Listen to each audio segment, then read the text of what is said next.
कविता एक बीज है जो आपके मन की धरती पे अनायास ही कब कैसे प्रस्फुटित हो जाता है। कवि एक शब्द के लिए छटपटाता है, झुके कारे करारे शरारे नयन। जैसे सागर में दो तैरती मछलियां, प्यासे प्यासे मेरे मछुआरे नयन। ये प्राथमिक योग्यता है इस पाठशाला से। ये तो प्राइमरी एजुकेशन है।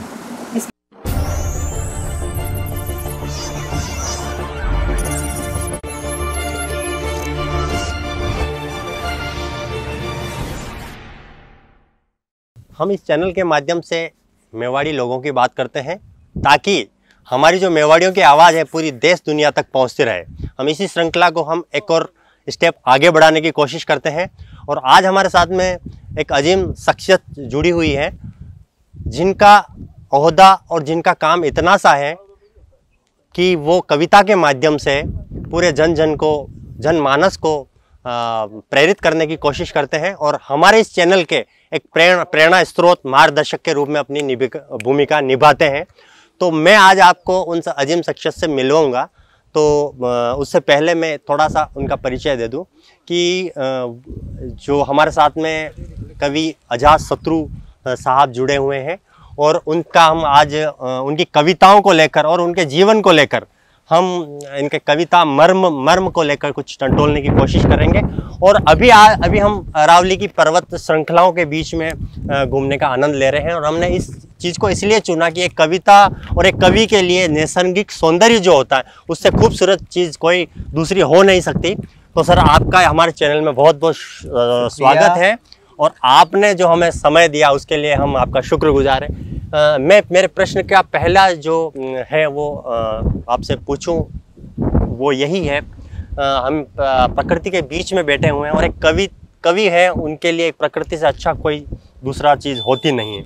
इस माहौल को देख के आप क्या कहना चाहेंगे? यहाँ से आज की हम शुरुआत करते हैं। प्रकृति जो कुछ देती है वो यूँ तो सबको देती है, लेकिन कवि के लिए प्रकृति एक उपहार है।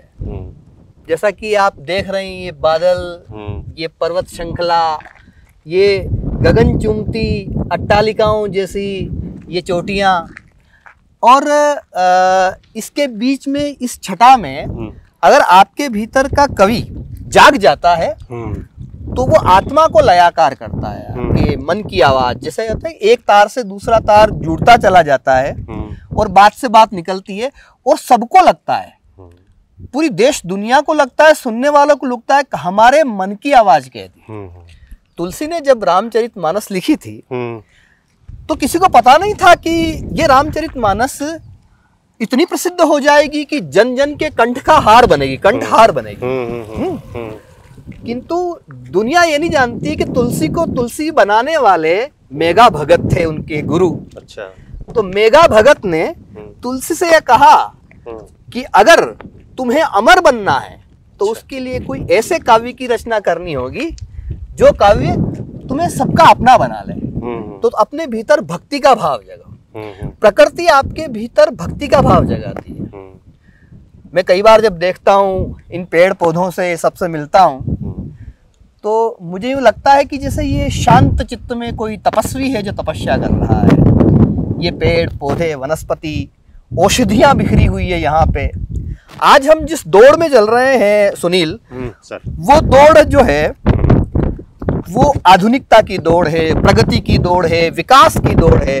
लेकिन इस विकास की दौड़ में कोरोना नामक एक महामारी ने हमें ये बता दिया कि आप अगर प्रकृति के साथ में रहेंगे तो अपनी आयु को, अपनी उम्र को बढ़ाएंगे और इसकी रक्षा करते हुए खुद की रक्षा करेंगे। अब हम इस मुहाने पे खड़े हैं कि जहाँ पे एक बहुत बड़ी आंधी तूफान से हम गुजरे हैं।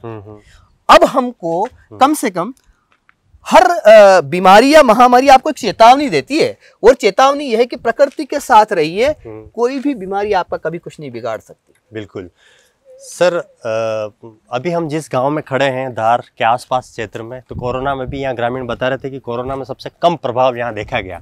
तो कोरोना से मुझे एक बात याद आती है कि कोरोना में सबसे ज़्यादा जो दंश है कवि सम्मेलनों पे पड़ा है, क्योंकि भीड़ जुटाना और बड़ी गैदरिंग इकट्ठा करना तो ये सब बिल्कुल मना थे।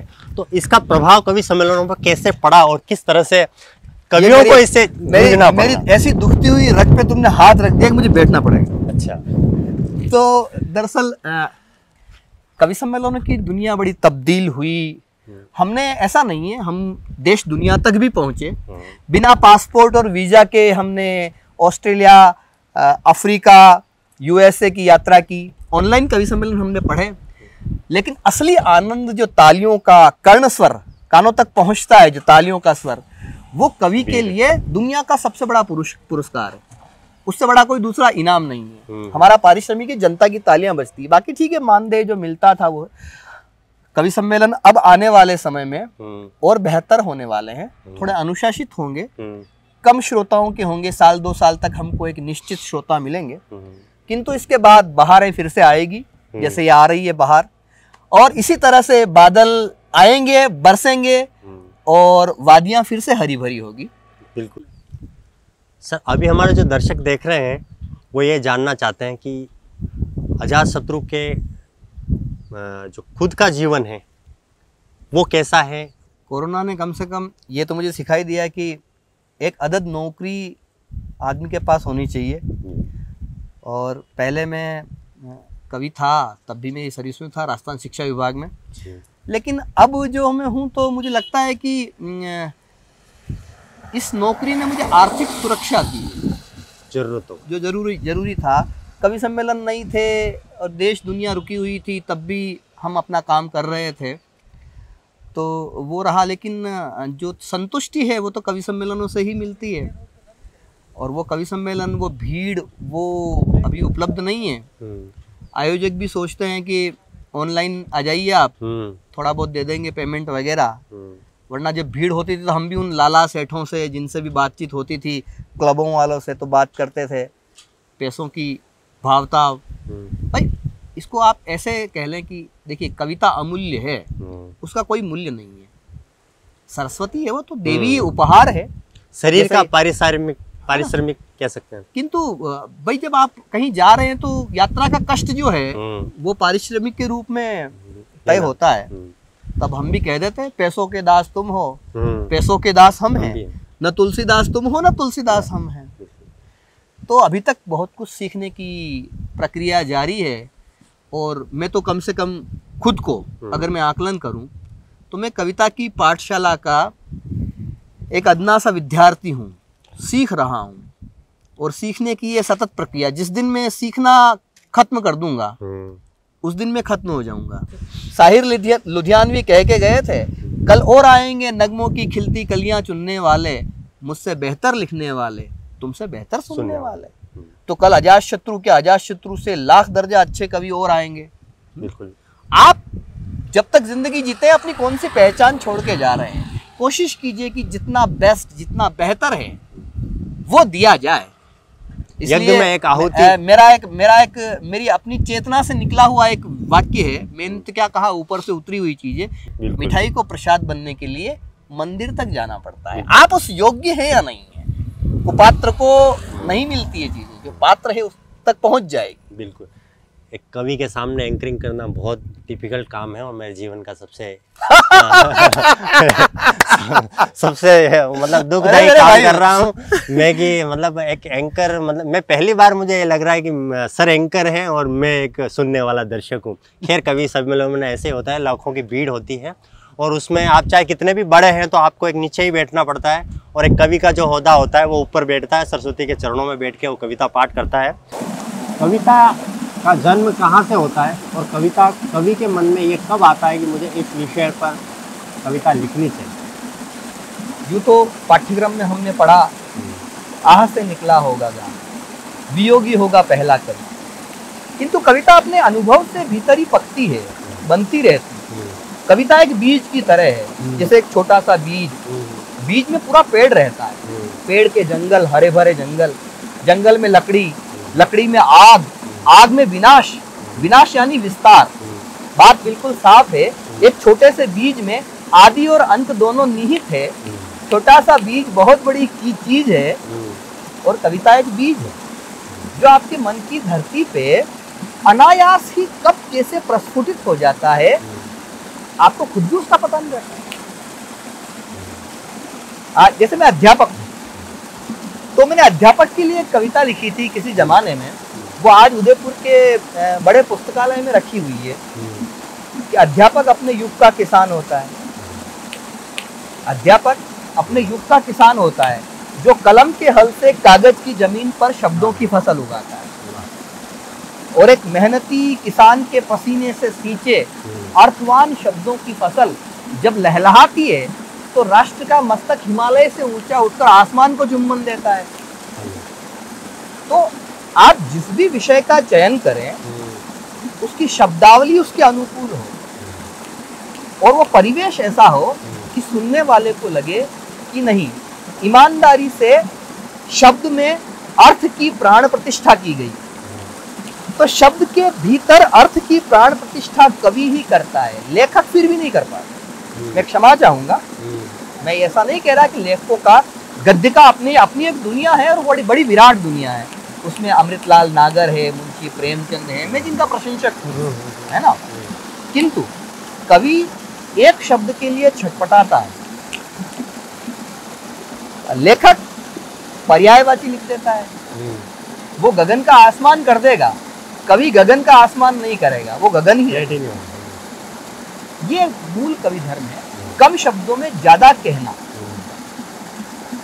और ये सबसे बड़ी चीज है लेखन में। जहाँ तक मैं समझ पाया हूँ, क्योंकि आपने जो अभी उदाहरण दिया है वो बिल्कुल सटीक है, क्योंकि मैं लेखन फील्ड से जुड़ा हूँ। लेखन में पूरी एक स्टोरी होती है, जबकि कविता में या काव्य में एक लाइन में ही पूरी कविता, पूरी कहानी निहित होती है। बिल्कुल है। लेखन के पास में थोड़ा स्पेस ज़्यादा होता है, हमको कम शब्दों में ज़्यादा बात, तो कम शब्दों में ज़्यादा कहना ही तो कला है। और यही कला जो है कि आपने कितने कम शब्दों में कितनी बड़ी बात कह दी। जैसे कि मैंने अपने एक गीत में कहीं लिखा कि झुके कारे करारे शरारे नयन, जैसे सागर में दो तैरती मछलियां, प्यासे प्यासे मेरे मछुआरे नयन। तो इसमें एक बिंब भी है, प्रतीक है, और उसके साथ साथ एक मैसेजिंग है। झुके कारे नायिका के जो नैन नक्श हैं उसके ऊपर कवि ने सौंदर्य का वर्णन किया है।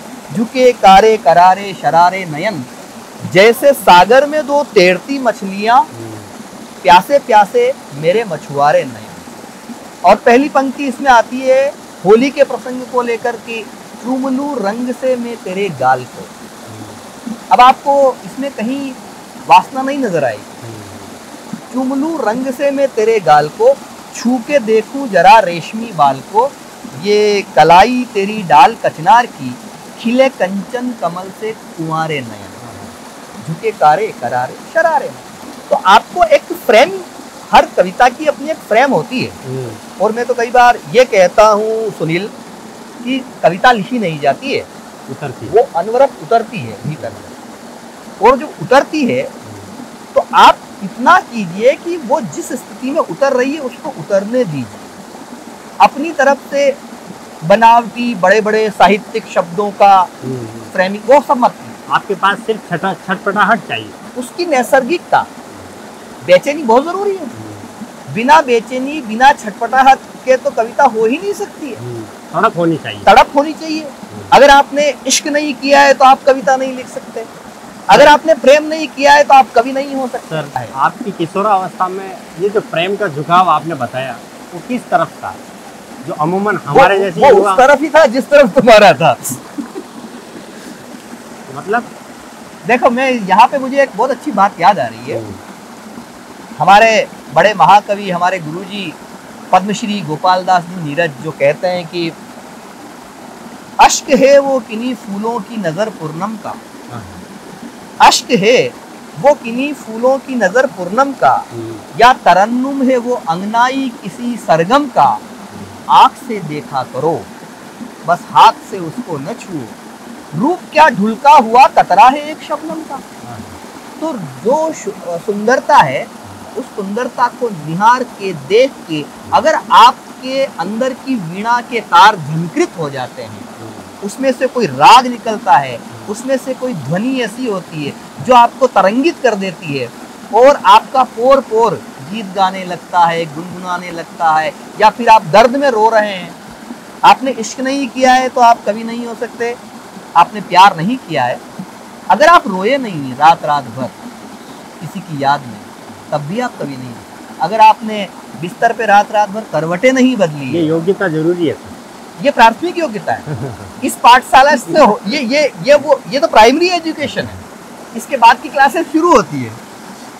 तो हालांकि मैं जब जैसा सा कह रहा हूँ वैसा वैसा तुम्हें लग रहा होगा कि ये तो मेरा ही चरित्र चित्रण किया जा रहा है, तो तुम उसके आसपास हो। सर मैं ये भी महसूस कर रहा हूँ कि मैं काश मैं सारी योग्यताओं को पार करते हुए फिर भी मैं आज लेखन क्यों हूँ, कवि क्यों नहीं बना। इसलिए नहीं बने तुम कवि क्योंकि तुम भले आदमी हो। थोड़ी तरह हमारी तरह दुष्ट हो जाते तो कवि हो जाते। तुमको जिसे कहते हैं ना, शब्दों के साथ भी एक छल कपट होता है, और उसमें से उस छल कपट में से चालाकियों में से, देखिए प्रसिद्ध आदमी सदैव चालाक हो। प्रसिद्धि जो है वो चालाकी का पहला प्रमाण पत्र है।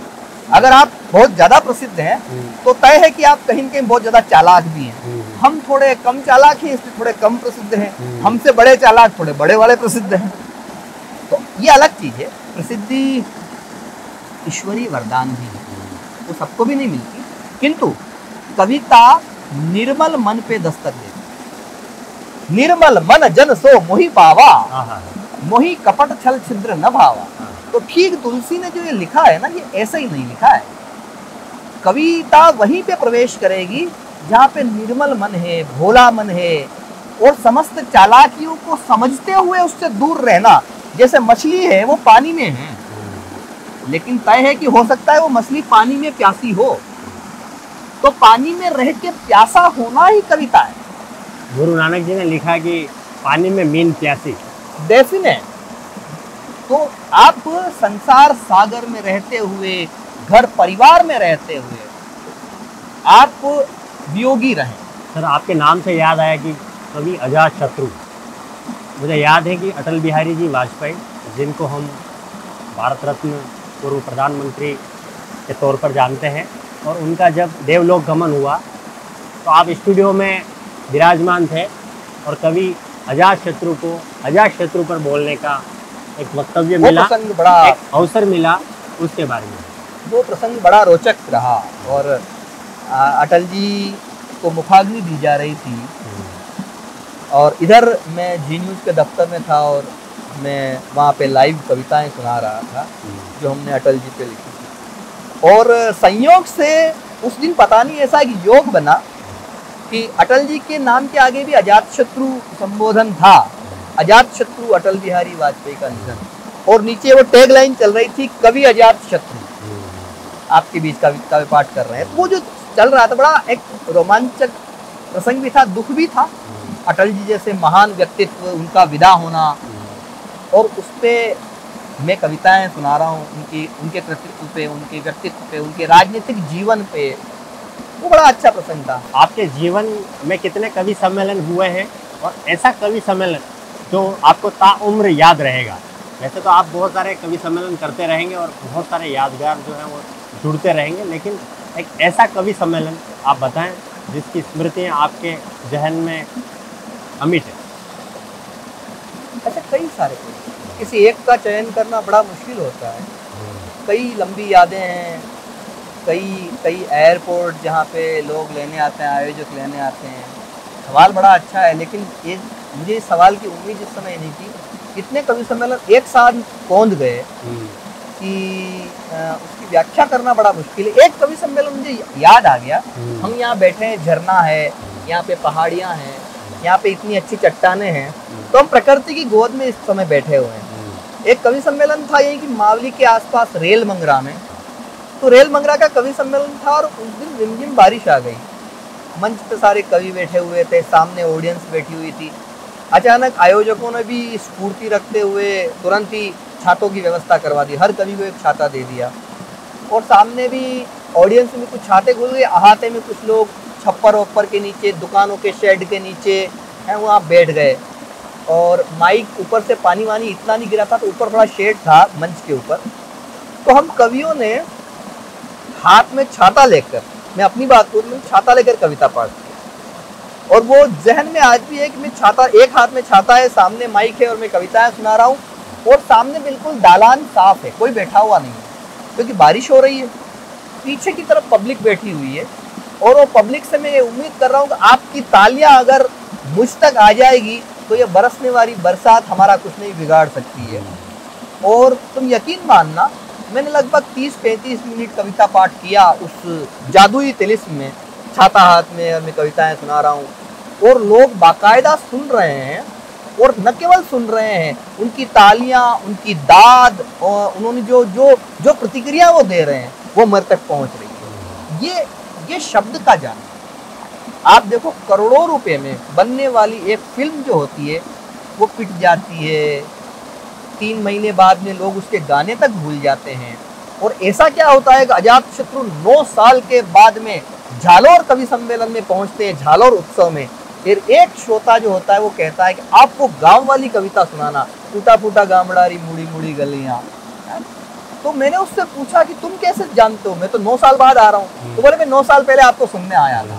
ये शब्द की सबसे बड़ी शक्ति है कि 9 साल पहले जिस श्रोता ने मुझे सुना था वो झालोर के उस कवि सम्मेलन में मुझसे डिमांड करता है कि आप वही वाली कविता सुनाना जो पिछली बार आपने सुनाई थी। ये ताकत, ये शब्द की ताकत है, ये कविता की ताकत है। और यही वह ताकत है कि जब कवि लिख देता है एक पंक्ति में, बड़े बड़े आंदोलन एक तरफ रह जाते हैं, कवि लिख देता है सिंहासन खाली करो की जनता।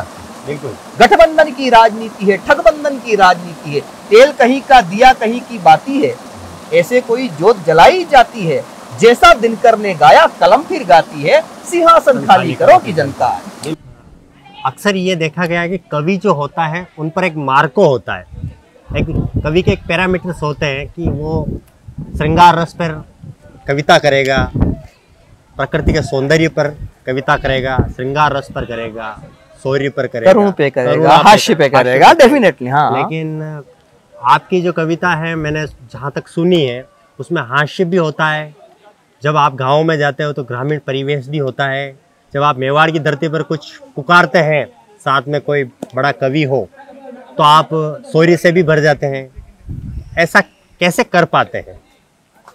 ये मेरे गुरुजी पंडित विश्वेश्वर शर्मा, जो नई पीढ़ी के बच्चे वो न जाने, किंतु जो पुराने कवि सम्मेलन के श्रोता हैं उन्हें पता होगा कि घाट घाट घूमते मछेरे, रहनारी मीन जरा गहरे, भटियानी चौटा में जो रहते थे उदयपुर में हमारे। उन्होंने मनोज कुमार की फिल्म सन्यासी में गीत लिखा, चल सन्यासी मंदिर में, तेरा चिमटा मेरी चूड़ियां दोनों साथ मिलाएंगे, साथ साथ मिल गाएंगे। आज हम इस मंदिर परिसर में हैं तो अनायास ही वो गीत भी उतर गया, चल सन्यासी मंदिर में। अभी हमने अंदर बाबा जी के दर्शन किए, तेरा चिमटा मेरी चूड़ियां दोनों साथ मिलाएंगे, साथ साथ मिल गाएंगे, है ना। तो उन्होंने एक बात कही थी, उन्होंने कहा था मेरे गुरुजी ने कि बेटा कविता हृदय के उन्मेष से पैदा होती है और हृदय का उन्मेष जो है वो कभी अगर प्रेम में डूबा हुआ है तो श्रृंगार भी लिखेगा। क्या श्रृंगार लिखने वाले कवियों ने वीर रस की कविताएं नहीं लिखी है? जब देश की व्यवस्था की विसंगतियों की, जब सैनिकों की, जब युद्ध की बात होती है, युद्धराग लिखा जाता है। ठीक उसी तरह से अगर वो भावनात्मक परिवेश में है तो वहां कहीं वो ऐसी कालजयी रचना लिख देता है। तो करुणा, हास्य, श्रृंगार, ये सब मन के भाव है और मन के भावों से ही कविता की उत्पत्ति होती है। इसलिए मैं ये नहीं कहता, मैं इससे इनकार नहीं करता कि कोई वीर रस का है तो वीर रस न लिखे या कोई श्रृंगार रस का है तो, लेकिन उन्होंने भी, वीर रस के कवियों ने भी हास्य की कविताएं, प्रेम की कविताएं लिखी हुई है और प्रेम के कवियों ने भी जब जब युद्ध छिड़ा है तब तब देश राग गाया है कि आंगन राजस्थान की दो बात्या दमदार, अलगोज यहाँ खेता बजे और रण खेता तलवार। एक कवि का मेवाड़ में जन्म लेना कितना, आप उसको कितना सौभाग्यशाली मानते हैं? सौभाग्य नहीं, वो अहोभाग्य है। अहोभाग्य, लेकिन वो कवि जो है यहाँ तो हर जर्रे जर्रे में कविता है, तो उसके लिए कितना एक चुनौतीपूर्ण कार्य, उसको आप किस नजरिए से देखते हैं? गौरव चुनौतीपूर्ण नहीं, वो गौरव में जो परंपरा हमें मिली। जैसे कि हम विश्व के सबसे सुंदर शहर में रहते हैं, उदयपुर सर्वाधिक सुंदर शहरों में एक है, तो ये हमारा सौभाग्य है। हम इसे बचाते कैसे हैं। वैसे ही जो हमारी ऐतिहासिक धरोहर, जो इतिहास हमें मिला है, उस इतिहास को हम किन कंठों से कैसे गाएं। माँ सरस्वती कृपा करें कि हम उनको और अच्छे से कह पाएं। जैसे कि हमारे पंडित जी ने ही लिखा था, आज ओढ़ ले नई कसुमल ओढ़नी, रण जीत्या तो फिर मिलाला गोरड़ी। जैसे हमारे पंडित नरेंद्र मिश्र ने जब मेवाड़ पे लिखा, मेवाड़ राजवंश के बड़े कवि पंडित जी ने लिखा कि कवि की वाणी युग का निर्माण किया करती है, जिससे स्वदेश का तेज प्रखर हो जाता है। जिस कविता से आलोकित होती जन्मभूमि, उस कविता का संदेश अमर हो जाता है।